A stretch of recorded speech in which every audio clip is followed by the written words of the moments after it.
Game resumed. All right, game is resumed, ladies and gentlemen. Welcome into game number one from the round of four between UC Berkeley and UCLA.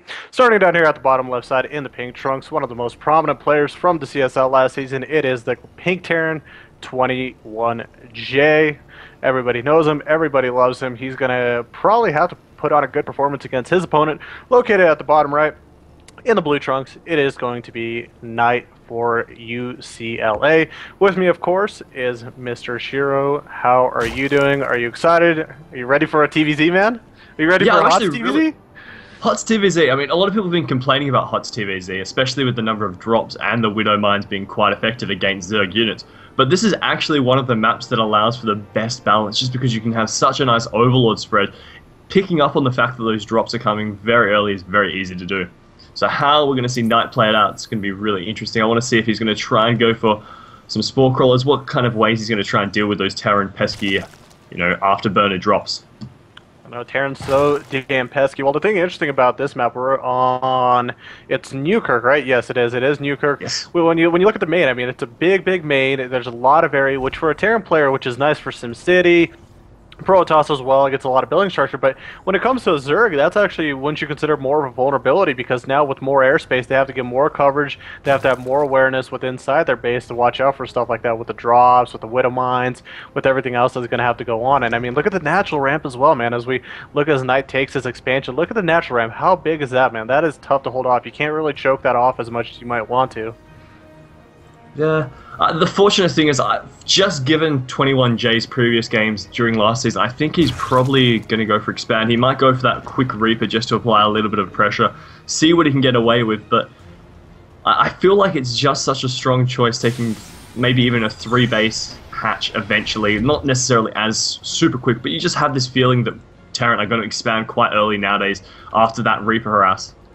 Yeah, indeed. I mean, again, what the Reaper allows them to get a lot of scouting. It allows them to get a control of the map, understand what their opponent is doing, see what their gas timing is, see what their pool timing is, hatch timing, all that, as well as also do some harassment, and which, again, like you said, it allows them to expand easier. We've seen a lot of Terrans actually really like to go 3CC builds, a lot of different type of stuff that allows them to really take advantage of the macro game. But I would like to see what Knight will decide to do in this game. I think a lot of Zergs lately have been feeling the need to put on a lot of early game pressure, wouldn't you say? Yeah, definitely. I think that's obviously the new introductions of things like the Viper is really tempting to wait off till you have those units to feel more confident in your army composition. We are seeing that bunker go down in the forward position. This is somewhat common of games being played now, but at least by the Terran race. We'll be able to protect obviously that working SCV there very comfortably with the Reaper as he almost gets a snipe off on the first drone, but not going to be able to do it. So the Ling's getting awfully close to getting taken out. The Reaper trying to chase it down, does collect on the first one. Second one in pursuit. There's two more so brutal. So brutal, man. So, and remember, guys, this Reaper harass is definitely brought to you guys by Raid Call and NCIX. Be sure to join us in Raid Call on group 1111. That is 4 ones. Hang out with us in the lounge. Chill with us. Post your comments, what you guys feel about the games. You guys might even see some of the players and some of the captains within there. Tell them hi, cheer them on, and all that fun stuff as well. Does end up cancelling that bunker. He did lose the SCV, so he wasn't able to finish off the production, obviously. And with the Queen out, it makes it a little bit more difficult, but takes out that first tumor. 25 energy already gone to waste. Did he cancel that, or did he actually take it out? I think he canceled it. Yep. Oh, really? Yeah, I think he did. I'm almost 100% sure. Almost.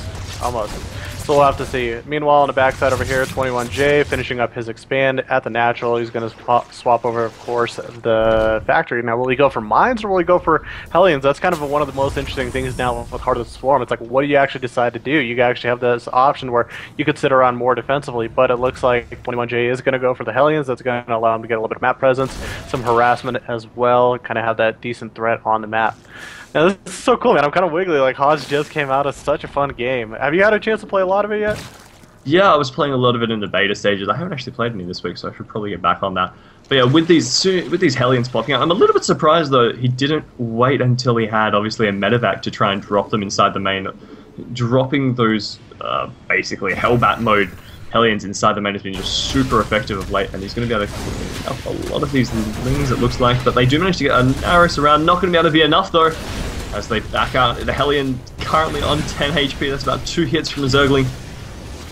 Yeah, no, he's gonna roast all these bad boys down, but oh, this is beautiful from Knight trying to do a quick surround, takes one of the Hellions out already, 2 of the Reapers gone, and this final Hellion, look at this, is just gonna get beautifully surrounded, beautiful control by Knight, my god. And at this point, though, 21J still should be safe. He's getting a couple extra Hellions out, getting an additional Marine out, and there we go. This is what we're talking about, the 3CC builds right there. 21J already by the 7.5 minute mark, finished up his 3rd command center, probably will turn that into an orbital. But this map, though, it is a little bit weird when you look at Newkirk, man. I mean, it's just so wide open, everything between the main, between the natural, the 3rds, the 4th. And, oh, look at this, the Ling and Baneling attack is coming on in here. Do you think he's going to be able to hold it off? He should. He's got 4 Hellions. 5, actually. Yeah, it's kind of scary. He needed. That's pretty much his whole army there, those 4 Hellions.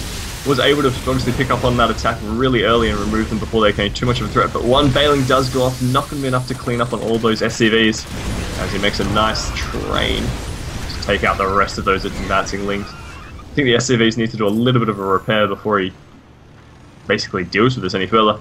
Haven't seen the Zerg yet look to take the 3rd base expansion, and that's probably going to be a telltale sign that he's trying to be really aggressive here. He needs to do some pretty massive damage to keep up economically with the fact that we've now got this 3rd CC coming in. Indeed, indeed, indeed, and he's already starting up his double upgrades. He's getting 2 additional barracks. He's already got a total of 1, 2, 3, 4, 5, 6, 7 Hellions out on the map. So this further aggression from Knight will not really work out in his favor unless he catches him in sort of a run-by scenario once and if 21J leaves the base, such as this. And this is going to be nice because as he tries to walk out, oh no, he's going north right for the Lings. No, this is not what Knight wants. This is just going to get all of his Lings roasted, man. This is not good. That would have been a painful moment there. Lost maybe a 3rd of his army just to a few bit of early harass. Spinecrawler is starting to go down, only 1. A little bit surprised. You know, I mean, what does he have for tech right now at the moment? He's just getting the Roach Warren started. Yeah, he might need a couple more just in case. Again, he does have quite a few Lings out on the map that should be able to hold him off just for the time being. I'm really worried right now just overall for Knight, though, because he's still sitting on 2 base. He's getting the Roach Warren. He's getting his Lair Tech, so he's planning to do this Roach transition, but it's not off of 3 base. It's sitting off of 2 base. He's already invested a lot into Banelings. He's investing into double upgrades. He's getting a Roach Warren. And I mean, 21J, he's got 3 CC production with Mules, SCVs. He's going to have such a solid and significant better economy. I mean, what can really Knight do at that point, especially if those Hellions get within the main and natural? Run up the main natural with Lings. That seems like the plan. He has managed to make it inside. He is going to go into the natural. It's forced all the Hellions to come back. They did leave it previously undefended. Didn't manage to scout those northward chasing Zerglings. First Hellion has arrived, so the rest about to get into pursuit. But he has managed to delay a lot of mining time, at least for the time being. Indeed. Yeah, the big thing, as saying, the transition's going to come into his Roach. He's obviously moved towards Roaches, but it's going to land at about the same time that Medivacs are starting to take their way onto the field, and that's a really scary time to be having a little bit of a light army. I'm curious how it's going to really work out. Yeah, no, this is going to be rough. I mean, again, the 3rd base is just getting taken. There's already several Marines out. Stim has been finished up, if I'm not mistaken. Indeed, he's going to be able to start into tanks. He's going to be able to have good production. He's already got 1-1 finished up. It's just kind of one of those situations you don't want to get yourself caught in, because at this point a Terran could really push and just do so much damage at this point. There's just not enough on the map. The Hellions will take care of the Lings, the Marines with Stim will take care of the Roaches, and I mean, what can a Zerg do at that point? And I think there's just kind of one of those things also with this map. It's really hard to take a 3rd base comfortably without getting very harassed a lot. I mean, with the big suppose somewhat space. Surprisingly, though, he does at least have more drones than there are SCVs. That being said, that's not taking into account the mule advantage. Indeed, indeed. And I mean, both bases 19 drones to 19 drones. Pretty good saturation, but you definitely want, at the 12-minute mark, you should already be having a 3rd base. You might be wanting to even consider a 4th base as well. Now, double drop coming up over here. Yep. Yeah. Oh, Hellions, where are you going? You guys are going to just engage right up against Roach. He'll probably pull those back, but already the drop going on in the main. And this is going to be hard because either right now Knight has to decide, does he want to go for a full-on attack, or does he want to counter and bring everything back? It looks like he's just going to go forward with the attack. Oh my god, this is going to be so close. Looks like he's going to try it. Ooh, the S supply depots will be a nice little buffer ground, as at the same time the Marines starting to push forward into the main, currently focusing down an extractor. The Roaches are pushing through, they seem to be making their way through the army, but they're only just now hitting the line of Hellions. They are taking the majority of them out. We are seeing 2 more medevacs on the way, as well as a siege tank, not to mention some more Marines coming out for production. Natural has pretty much been taken over by Knight against 21J, but at the same time, the main base of Knight is getting really hammered. They've got no mining drones inside the main, so that economy and those reinforcements are pretty much going to stop coming very quickly. Yeah, this is going to be rough. This is a lot of roaches though within the main.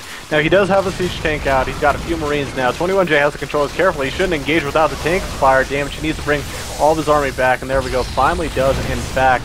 And in the main, there's quite a few roaches. I think Knight might be able to push this through. I mean, he's up 106 supply to 45. There's not a lot of economy left for 21J. Too many roaches within the main, and they're just pressing on forward. And I mean, they're not even trying to focus or think about the tank.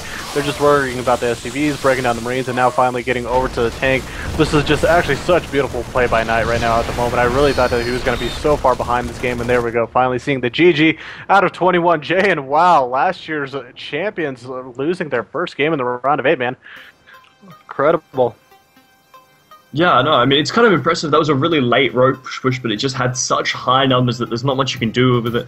And he kind of realized the fact that obviously since the army was so light, there would have been an additional CC somewhere inside the base, so had a good opportunity to go for it. Still hitting it at that time when he was having the medevacs also drop inside his own base. It's kind of a risky moment and a bit nerve-wracking overall. Brave move. Now, do you think if he had that double drop within him and the natural, do you think he might have had enough units to hold that off? Oh, he definitely would have held it. He would have held it off. But then you've got to kind of question whether or not the reinforcements that were used to counteract that drop were being used to reinforce that attack at the front. So it's difficult to say overall, but I feel as though having that advanced concave, well, having a really good concave on the top of that run-up, as well as having those supply depots in place, would have given him a much better advantage of coming out of that ahead. Indeed. Well, guys, don't forget to check us out on Raid Call. Come into group 11111. That is 4 ones. Chill with us in the lounge. Talk to us. We're lonely sometimes. We're lonely nerds, man, once in a while, so we need a little bit of attention.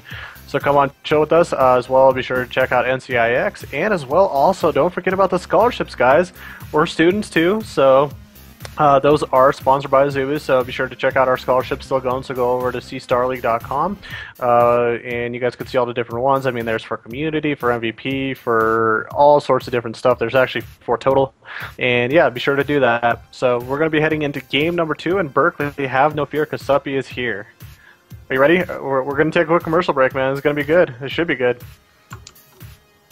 Yeah, I mean, Suppy. So it's Suffy. I mean, you don't need to say anything else, man. All right. So we'll be right back, guys, after a quick commercial break. Don't go anywhere.